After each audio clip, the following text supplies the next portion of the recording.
I think Win the Storm would be described as the #1 insurance restoration industry networking event. It's also a great way for people to hype up their teams and to set goals and try to achieve them.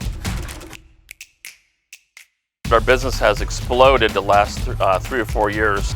80% of that is through store ventures, affiliates, and people I've met through the industry, just through the Facebook you guys have, and also the trade show. So it's been a thriving part of our business for sure.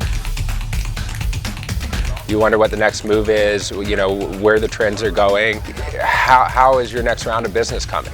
And building those relationships with your customers, with property management companies, and with people within the industry through SVG is invaluable.